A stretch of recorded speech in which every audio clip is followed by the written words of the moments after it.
Bismillahirrahmanirrahim.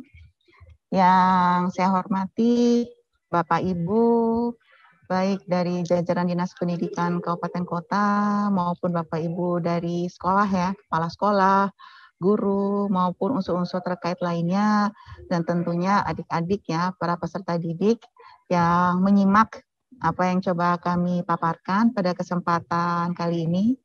Assalamualaikum warahmatullahi wabarakatuh. Salam sejahtera untuk kita semuanya. Om Swastiastu, Namo Buddhaya. Salam kebajikan. Pertama-tama, marilah kita mengucapkan puji syukur kehadirat Tuhan Yang Maha Esa karena atas perkenannya pada hari ini kami bisa menyapa bapak-bapak, ibu-ibu, rekan-rekan maupun adik-adik di paparan kami khususnya terkait dengan program pencegahan perundungan di Direktorat Sekolah Menengah Pertama. Ya. Kenapa kami mengambil tema terkait dengan program pencegahan perundungan? Karena ini adalah salah satu ya program yang memperoleh atensi luar biasa dari Mas Menteri ya, Mas Nadiem Makarim, yang dimana kalau beliau di beberapa kesempatan itu sudah tidak lagi mengatakan pencegahan, tetapi peperangan ya. Dan dengan peperangan ini tentunya kita bisa menang apabila kita melakukannya secara bersama-sama. Sehingga kami ada tagline, bersama kita bisa menghentikan perundungan. Baik, di sini kami ada juga tagline yang ada di Direktorat Sekolah Menengah Pertama, yaitu SMP bermutu, prestasi hebat, karakter kuat. Kenapa tagline ini ada? Karena kami tidak hanya ingin supaya adik-adik atau peserta didik kita itu mempunyai prestasi yang hebat secara akademis saja, tetapi tentunya harus dibarengi dengan karakter yang kuat, ya, karakter yang tentunya akan bermuara ke profil pelajar Pancasila. Nah, dan sebelumnya saya juga ingin ada beberapa hal yang ingin saya sampaikan ya, terutama dengan bidang saya ya, bidang peserta didik. Jadi kami menangani hal-hal yang tentunya outputnya nanti akan lari ke peserta didik. Dan salah satu output yang nyata untuk diangkat pada kesempatan kali ini adalah terkait dengan perundungan. 15 tahun lagi, 30 tahun lagi akan menempati posisi penting di Republik ini. Nah, saya akan mulai terlebih dahulu terkait dengan landasan hukum. Landasan hukum apa sih yang dipakai? Kita memakai landasan hukum Permendikbud nomor 45 tahun 2019 tentang organisasi dan tata kerja Kementerian Pendidikan dan Kebudayaan yang beberapa waktu yang lalu itu sudah ada update nih, mohon maaf belum saya update untuk tahun 2021 ini. Nah, tapi kurang lebih sebenarnya update itu terkait dengan nomenklatur ya, karena kalau sebelumnya itu adalah Kementerian Pendidikan dan Kebudayaan ya, di Permendikbud yang nomor baru terkait dengan Ortala ada sekarang Ristek ya, Ristek Pendidikan Tinggi. Nah, itu sudah masuk di sini. Tetapi secara garis besar tidak banyak yang berubah ya dari Permendikbud yang baru itu.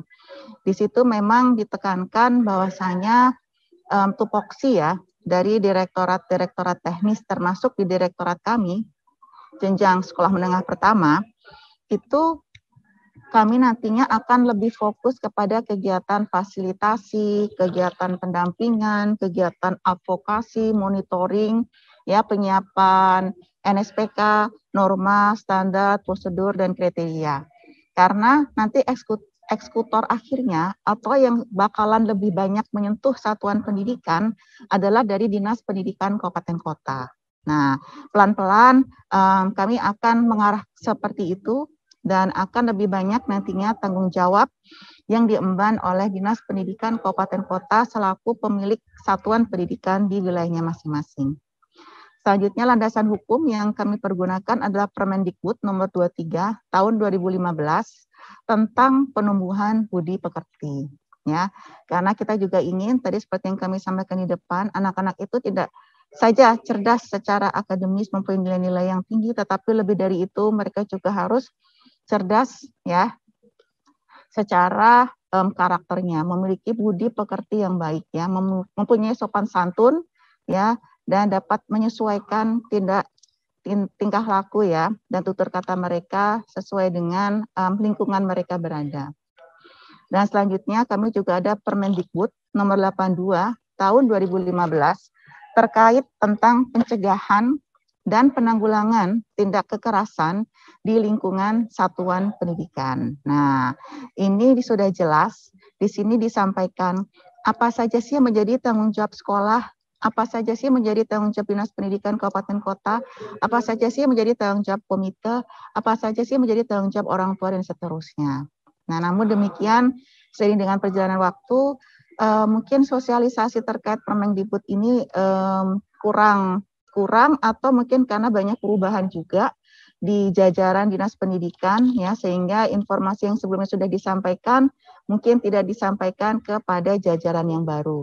Nah, ini ada beberapa kemungkinan yang terjadi di sini. Nah, namun demikian ini sepertinya belum optimal ya. Nah, karenanya Mas Menteri atau Mas Nadiem Makarim kemudian melakukan langkah-langkah yang nanti akan kami sampaikan di paparan selanjutnya terkait penekanan kembali terhadap Permendikbud nomor 82 tahun 2015 ini. Nah, selanjutnya kami juga memakai landasan hukum yaitu Peraturan Presiden Republik Indonesia nomor 82 tahun 2017 tentang penguatan pendidikan karakter. Nah, di sini Bapak Jokowi jelas ya, beliau menyampaikan bahwa penguatan pendidikan karakter itu harus diadakan di semua sektor, di tiap lini. Nah, termasuk di sektor pendidikan. Nah, ini adalah hal yang ingin saya sampaikan juga kepada Bapak, Ibu, rekan-rekan, dan adik-adik terkait dengan 3 dosa besar dalam pendidikan Indonesia yang sering disampaikan oleh Mendikbudristek kita, Mas Nadiem Makarim. Dosa apa saja sih yang mewarnai pendidikan kita? 3 dosa yang sering beliau gaung-gaungkan, sering beliau sampaikan di beberapa kesempatan. Yang pertama adalah intoleransi, ya, yang nantinya akan mengarah kepada tindakan ekstremisme atau radikalisme. Yang kedua adalah kekerasan seksual, dan yang ketiga adalah perundungan, ya, atau bullying. Ya, ini adalah 3 dosa besar yang sering beliau sampaikan. Meskipun mungkin di luar ini ada juga ya Bapak Ibu ya, mungkin hal-hal yang perlu menjadi perhatian kita bersama. Namun dalam konteks ini kami akan fokus kepada 3 hal ini sesuai dengan apa yang diamanahkan oleh Mas Menteri, Mas Nadiem Makarim. Dan beliau juga menyiapkan salah satu lembaga dengan pimpinan selevel eselon 2, yaitu Pusat Penguatan Karakter ya, yang dipimpin langsung oleh Bapak Kepala. Nah, tugas Pusat Penguatan Karakter adalah menangani 3 dosa besar ini, tentunya yang dimana akan disupport oleh tim-tim teknis dari Direktorat SD, Direktorat SMP, Direktorat SMA, maupun Direktorat SMK. Dan ini adalah PR bersama-sama Bapak Ibu ya, sehingga jajaran lini dari Direktorat Teknis ikut berpartisipasi. Dan di sini kami ingin memberikan gambaran ya kepada Bapak Ibu, rekan-rekan, dan adik-adik semua, bahwasanya masih banyak loh kasus perundungan yang terjadi di tanah air kita. Ini contohnya adalah di mana KPAI sempat melakukan penelitian ya beberapa waktu yang lalu dan mendapatkan data ya bahwa anak yang mengalami bullying di lingkungan sekolah itu hampir 90% ya. Di sini tepatnya 87,6%. Ya. Dan mirisnya hampir 30%, 29,9% bullying itu dilakukan oleh para gurunya ya. Mungkin bisa saja tanpa disadari ya, tanpa disadari atau tanpa niatan ya, tetapi ternyata hal itu mengarah kepada bullying. Karena bullying itu terjadi apabila ada salah satu pihak yang merasa sedih, merasa malu, merasa sakit hati, dan seterusnya. Nah, itu dimasukkan ke dalam definisi bullying. Kalau hanya bercanda saja tanpa orang itu merasa sakit hati, itu bukan bullying ya. Nah, di sini hampir 30% dilakukan oleh guru, dan sepertinya memang tanpa disadari oleh Bapak Ibu guru tersebut. Misalnya membandingkan adiknya dengan kakaknya yang mungkin dulunya pernah diajar oleh guru tersebut. Misalnya kakaknya nilai matematikanya, nilai fisikanya itu sangat Excel ya. Atau kalau di SMP belum ada fisika ya, mungkin matematika ya. Nilai matematikanya itu tinggi-tinggi angkanya, nggak pernah di bawah 9. Sementara adiknya nggak pernah di atas 7 misalnya. Nah, itu tentunya hal yang walaupun niatannya tidak ke arah situ, tetapi ada kemungkinan adiknya menjadi minder, adiknya merasa inferior, merasa tidak pandai dan seterusnya. Padahal dia mempunyai excellent atau dia mempunyai kompetensi di bidang lain. Misalnya dia menggambarnya bagus ya, melukisnya bagus atau suaranya bagus kalau menyanyi ya dan seterusnya. Nah, ini tentunya adalah hal-hal yang nantinya perlu menjadi perhatian kita bersama terutama di lingkungan sekolah. Dan 70,1% menurut apa yang ditemukan oleh KPAI, bullying atau perundungan itu dilakukan oleh teman sekelasnya. Ya. Mungkin biasa ya Bapak Ibu waktu zaman kita sekolah dulu ada yang manggil, kamu cungkring, kamu kribo dan seterusnya. Ya, kalau kita misalnya merasa ada kedekatan dengan orang yang memanggil kita dengan sebutan itu, kadang-kadang kita tidak merasa tersinggung ya. Tapi kalau misalnya baru kenal, tiba-tiba dipanggil itu, nah itu ketersinggungan bisa saja terjadi.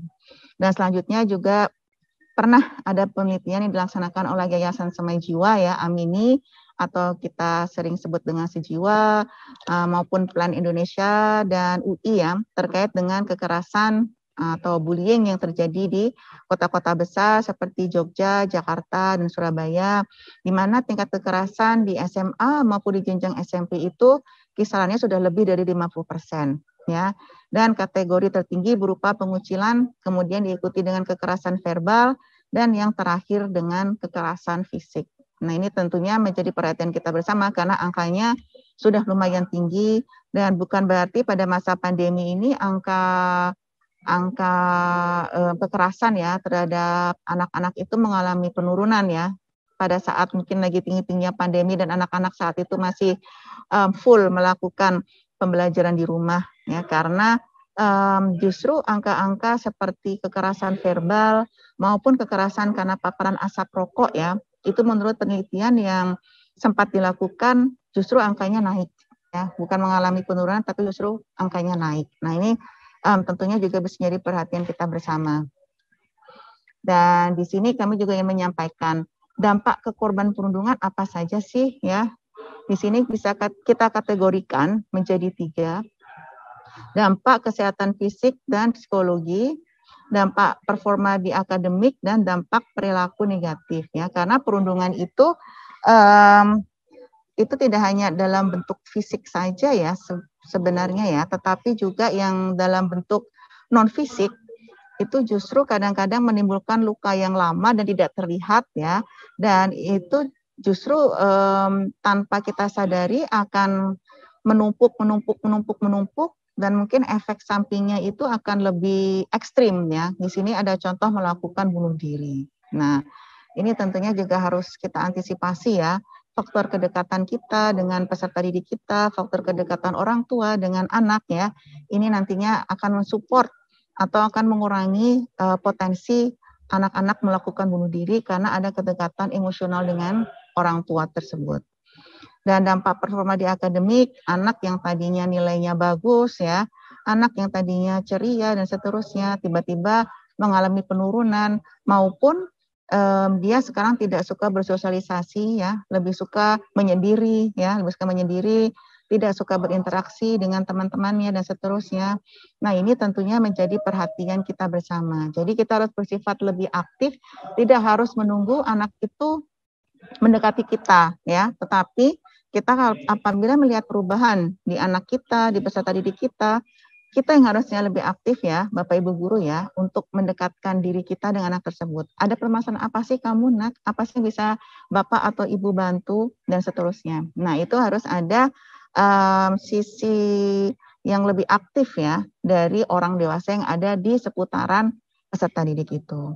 Dan dampak dari perundungan itu juga ada nantinya akan berefek kepada dampak perilaku negatif. Karena kadang-kadang perundungan itu adalah seperti lingkaran jahat ya, yang tidak berhenti. Jadi misalnya waktu zaman dulu kita sekolah ya Bapak Ibu ya, kita kan ada masa orientasi sekolah ya, mungkin istilahnya di pelonco atau di apa begitu, kita disuruh melakukan hal-hal yang menurut senior kita lucu ya, aneh dan seterusnya. Kita ikuti, kalau tidak diikuti nanti kita akan mendapat hukuman atau punishment yang lebih berat misalnya.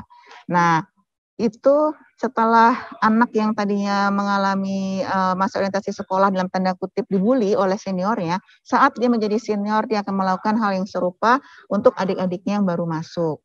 Nah, itu adalah kadang-kadang memang lingkaran yang ada ya, kadang-kadang tidak terlalu nyata di sekolah tertentu, tetapi beberapa memang ada ya. Nah, ini memang pelan-pelan harus kita putus mata rantai itu ya supaya tidak ada anak-anak yang menjadi korban bullying di sekolah itu ya, karena ini efeknya nanti akan lebih ke ini ya, efek psikologis jangka panjang ya, yang dimana anak yang tadinya menjadi korban pembuli bukan tidak mungkin dia akan menjadi seorang pembuli ya, dan apabila perilaku-perilaku itu selalu kita istilahnya tidak ada punishment atau kita biarkan saja, bukan tidak mungkin dia akan menjadi seorang pembuli yang hebat nantinya.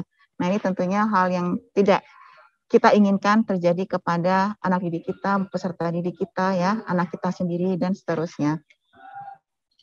Dan di sini ada pertanyaan, akar permasalahan, mengapa perundungan terjadi ya? Ternyata ada dua Bapak Ibu ya, dari sisi mikro maupun dari sisi makro bisa kita lihat. Dari sisi mikro, misalnya kurangnya pengetahuan atas bentuk-bentuk dan dampak perundungan. Ya, padahal dampaknya luar biasa yang tadi kami sampaikan di depan, secara psikologis maupun secara fisik. Ya, itu terlihat sekali, terlihat nyata dan jangan sampai abadi Bapak Ibu ya ininya dampak perundungannya. Kita pengen putus mata rantai itu.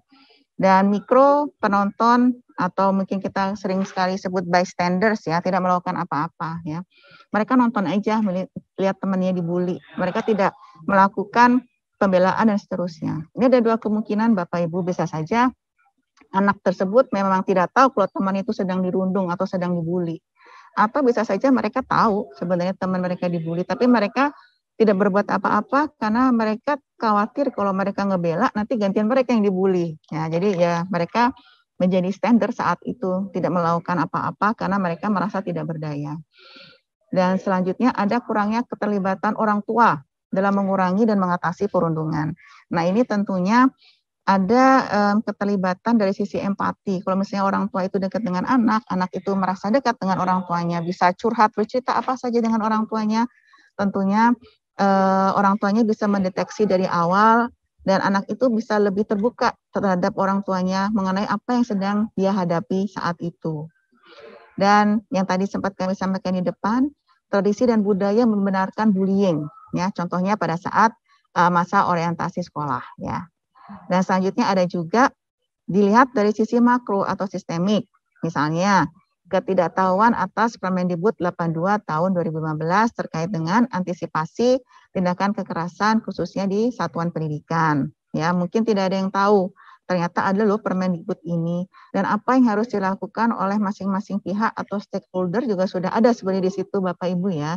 Nah, cuman mungkin memang info itu belum sampai ke bawah atau sudah disampaikan ke bawah, tetapi ada perubahan ya di jajaran kepemimpinan Dinas Pendidikan Kabupaten Kota. Dan selanjutnya kurikulum BK belum mencakup isu perundungan dan jumlah guru BK masih kurang. Ya, jadi mungkin BK masih dianggap sebagai sesuatu yang tidak penting ya, hanya berfungsi kalau ada permasalahan ya. Padahal sebenarnya kurikulum BK itu tidak lebih banyak untuk pencegahannya daripada untuk pengobatannya. Nah, ini yang harus menjadi perhatian kita semua ya. Jadi guru BK itu bukan istilahnya mereka dalam tanda kutip memungut ya apa yang sudah jatuh, tetapi sebelum barang itu jatuh mereka sudah antisipasi jangan sampai jatuh. Nah, itu yang harusnya menjadi mindset kita bersama Bapak Ibu ya. Dan mayoritas kasus perundungan tidak dilaporkan ya, karena kadang-kadang dianggap sebagai suatu aib atau masih dianggap sebagai sesuatu yang sebenarnya bukan termasuk kategori perundungan, padahal sudah masuk dalam kategori perundungan. Nah, selanjutnya tidak ada survei nasional atau database untuk memantau kasus perundungan. Jadi masih dilaksanakan oleh parsial, oleh lembaga-lembaga atau instansi-instansi terkait ya, yang ada relevansinya dengan perundungan, tetapi misalnya database nasional ya, yang bisa dipakai bersama ya, mungkin antar lembaga, kementerian dan seterusnya itu belum ada saat ini. Mudah-mudahan nanti ke depan dimungkinkan supaya bisa ada lembaga tersebut. Dan karena kami ya dari Direktorat Sekolah Menengah Pertama tentunya akan muncul pertanyaan mungkin di benak Bapak Ibu, benak rekan-rekan maupun adik-adik. Jadi selama ini Direktorat Sekolah Menengah Pertama apa sih yang sudah dilakukan sejauh ini? Jangan-jangan rekan-rekan yang ada di direktorat cuma duduk manis ya, diam aja, tidak melakukan hal-hal atau sesuatu ya dalam rangka pencegahan. Nah, alhamdulillah Bapak Ibu ada beberapa yang memang sudah kami laksanakan ya terkait dengan antisipasi kekerasan. Nah, yang pertama yang ingin kami sampaikan adalah kami menyiapkan NSPK ya, norma standar prosedur kriteria terkait pencegahan perundungan. Nah, itu kami sampaikan dalam bentuk bermacam-macam ya, dalam bentuk panduan, dalam bentuk animasi atau video singkat, dalam bentuk infografis, dalam bentuk poster, kami mengadakan webinar dan lain-lain. Ya, termasuk di dalamnya kami juga mengaktifkan medsos kita ya, baik yang ada di Instagram, yang ada di YouTube maupun di website Kementerian Pendidikan dan Kebudayaan Ristek, terutama di jenjang sekolah menengah pertama. Nah, ini sebenarnya informasinya ada semua di situ Bapak Ibu. Dan tentunya karena kami ingin supaya peserta didik juga nyaman, bukunya itu kami bikin menarik ya. Jadi ada gambar-gambar ininya, gambar-gambar anak-anaknya, katakanlah ada warna-warna yang cerah ya, dan alurnya yang menarik untuk dibaca anak-anak ya, karena kita juga ingin anak-anak kita belajar literasi ya, sehingga di situ kami membuat panduan yang nyaman untuk anak-anak baca. Dan karena anak-anak sekarang sangat visual ya, kami juga menyiapkan animasi sehingga mereka juga tetap bisa menyerap ilmunya ya, informasinya tanpa merasa bosan. Dan infografis, poster dan seterusnya tadi kami sampaikan, juga kami sosialisasikan maupun kami kirimkan ke Dinas Pendidikan Kabupaten Kota ya, via pos juga sudah kami lakukan beberapa waktu yang lalu. Dan selanjutnya kami juga melakukan atau pendampingan dengan Dinas Pendidikan Kabupaten Kota. Kenapa bukan provinsi? Karena untuk jenjang sekolah menengah pertama ya dan juga jenjang sekolah dasar kami afiliasinya adalah dengan Dinas Kabupaten Kota ya. Untuk kakak kelas yang ada di SMA mereka afiliasinya dengan Dinas Pendidikan Provinsi. Nah, untuk fasilitasi dan pendampingan kita dengan Dinas Pendidikan Kabupaten Kota ini kami laksanakan tiap tahun ya. Karena di situ kami mensosialisasikan NSPK kita dan kami juga melakukan interaksi dua arah ya untuk mengetahui juga masalah yang dihadapi dengan Dinas Pendidikan Kabupaten Kota terkait dengan satuan pendidikan yang ada di lokasinya masing-masing ya, termasuk di dalamnya terkait dengan tindakan kekerasan yang kemungkinan terjadi di satuan pendidikan mereka yang barangkali juga butuh ya masukan support dari kementerian. Dan selanjutnya kami juga menyiapkan bantuan pemerintah terkait dengan antisipasi pencegahan kekerasan. Jadi kami ada bantuan pemerintah yang kami salurkan ya langsung ke rekening sekolah masing-masing terkait dengan bantuan pencegahan ini. Memang nominalnya tidak terlalu banyak karena ini kami anggap sebagai pematik ya, sebagai pematik, dan nantinya dari sekolah itu mereka harus lebih aktif ya mencari source dari mana dana itu ke depannya bisa didapatkan ya, dan kegiatan-kegiatan apa yang bisa mereka wujudkan nantinya tanpa bantuan. Jadi dengan bantuan pemerintah maupun tanpa bantuan pemerintah, program antisipasi pencegahan kekerasan ini harus berjalan. Nah, kurang lebih itu intinya. Dan untuk bantuan pencegahan perundungan untuk tahun 2021 ini ya, yang merupakan tahun pertama, saat ini memang masih difokuskan kepada sekolah penggerak ya. Yang untuk jenjang SMP jumlahnya adalah 574 ya. Dan selanjutnya kami dari Direktorat Sekolah Menengah Pertama juga aktif dalam forum discussion group, baik yang diajarkan secara internal ya di dalam lingkungan Kemendikbudristek sendiri maupun yang ada keterkaitannya atau bekerja sama dengan pihak eksternal atau pihak luar. Ya. Bisa instansi lain seperti mungkin kementerian lain, bisa juga NGO dan seterusnya yang sama-sama mempunyai concern kepada pencegahan perundungan. Dan ini adalah apa yang ingin kami sampaikan kepada Bapak Ibu, rekan-rekan dan adik-adik, sejauh apa aja sih yang pernah kami lakukan sebelumnya. Tadi sudah kami sampaikan description-nya ya. Nah, ini ada bukti-bukti otentiknya kurang lebih terkait dengan sosialisasi kebijakan. Kami pernah mengadakan kegiatan webinar ya. Di sini kami mengangkat judul Hentikan Perundungan, Tetap Asyik Tanpa Mengusik ya, dengan menghadirkan narasumber-narasumber yang memang kompeten di bidangnya, dan kami selalu siarkan secara live baik melalui YouTube maupun Instagram. Ini adalah contoh-contohnya saja ya. Dan ini adalah produk NSPK yang tadi kami sampaikan, ada terkait dengan judul misalnya Menjadi Asik Tanpa Mengusik, Hentikan Kekerasan. Dan kami juga saat itu menyiapkan buku ya terkait question and answer. Apa sih perundungan itu, bagaimana cara menghentikannya dan seterusnya. Namanya juga buku saku sehingga bisa dimasukkan ke kantong saku, Bapak Ibu ya. Singkat, padat, dan jelas. Nah, ini adalah contoh-contoh sebagian saja ya. Kami mempunyai beberapa ya, jumlahnya lumayan yang semuanya itu ada di-upload di website Direktorat Sekolah Menengah Pertama dan itu free, Bapak Ibu bisa mendapatkannya secara gratis. Kalau ingin mendapatkan buku fisiknya bisa langsung datang ke ruangan kami ya di gedung E lantai 17, nanti bisa kami sampaikan kepada Bapak Ibu semuanya insya Allah. Dan di sini adalah contoh dalaman buku itu. Nah ini tentunya dengan dalaman yang sifatnya atau bentuknya seperti ini, kami mengharapkan adik-adik itu juga mau membacanya gitu, karena ini sepertinya tidak membosankan ya, sangat interaktif dan sangat kekinian.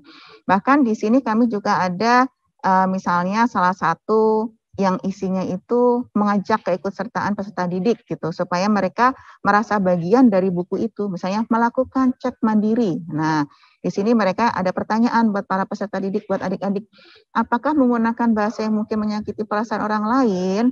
Ya, apakah kalian menggunakan bahasa yang mungkin menyakiti orang lain?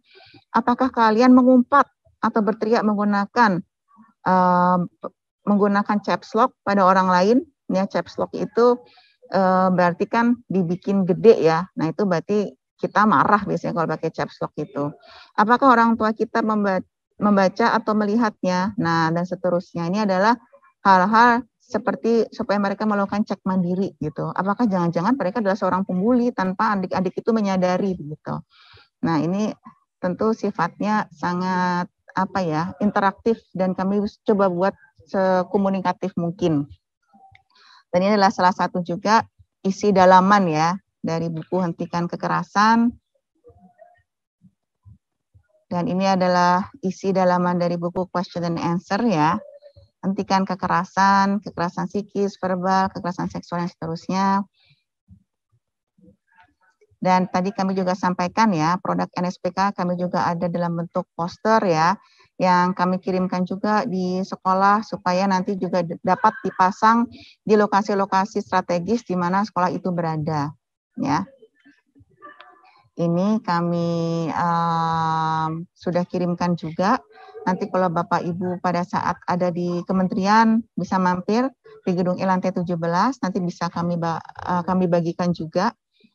Karena dengan harapannya dipasang di sekolah, di tempat yang strategis, pada saat mungkin orang tua murid datang, atau mungkin peserta didik itu bisa membaca juga, oh ternyata selama ini saya adalah seorang pembuli, oh ternyata selama ini saya dibully, tapi kok saya nggak berasa ya. Nah, paling nggak harapan kita meningkatkan awareness juga di sini Bapak Ibu.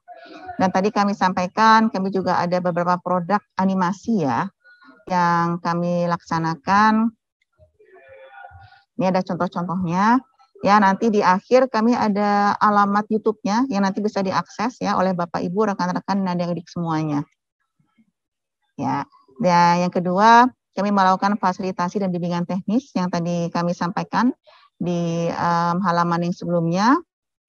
Nah, pada saat fasilitasi itu kami mendampingi ya, ini sekolah-sekolah ya yang menerima bantuan ya, dan karena ternyata kami masih mempunyai efisiensi dana yang bisa kami manfaatkan, fasilitasi itu pun juga kami berikan ke sekolah-sekolah yang tidak menerima bantuan atau tidak masuk dalam sekolah penggerak ya.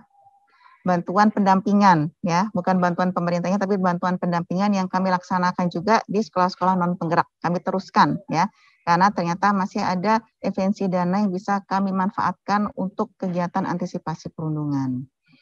Dan ini adalah contoh-contoh kegiatan apa saja saat itu ya. Kami sudah mengadakan hibrid ya, ada yang datang langsung, ada yang by online, dan kami juga selalu mengutamakan protokol kesehatan ya, harus ada swab antigen minimal peserta sebelum mereka mengikuti kegiatan, dan hotel kami pastikan supaya tidak crowded ya, ceilingnya tinggi dan seterusnya, supaya terjadi hal-hal yang tidak diinginkan. Dan alhamdulillah selama kami berkegiatan, seluruh peserta yang kami undang pada saat melakukan tes ya, swab antigen di lokasi kami hasilnya selalu negatif.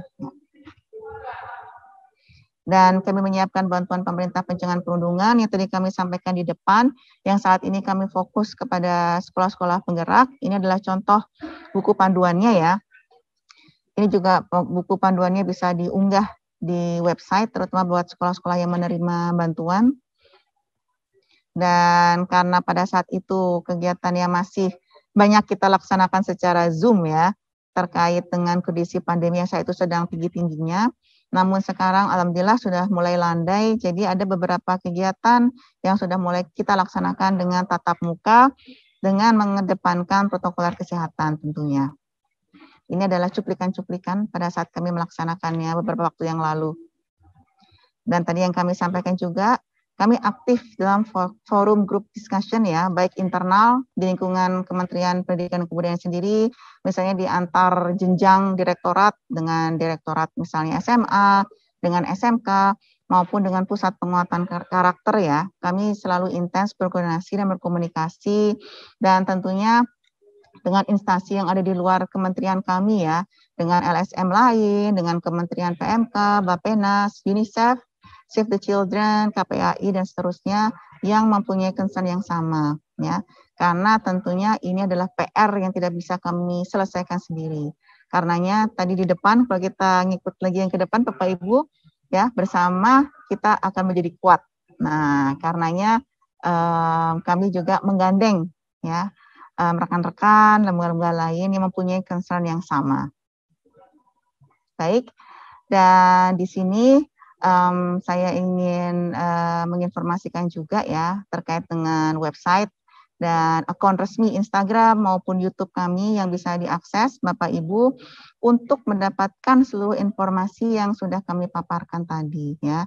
Bisa diunduh langsung di situ, dan apabila Bapak Ibu sedang ada di kementerian kami ya, mungkin bisa juga mampir di Direktorat Sekolah Menengah Pertama di Gedung E, lantai 17, bidang peserta didik, dan kami bisa bersilaturahim langsung dengan Bapak Ibu, rekan-rekan, dan adik-adik semua, dan hal-hal yang terkait dengan yang tadi kami sampaikan bisa kami bagikan ya, apabila Bapak Ibu, rekan-rekan, dan adik-adik berminat. Dan sekali lagi, perundungan ini bisa terjadi di mana saja, kapan saja, oleh siapa saja, dan bisa dialami oleh siapa saja.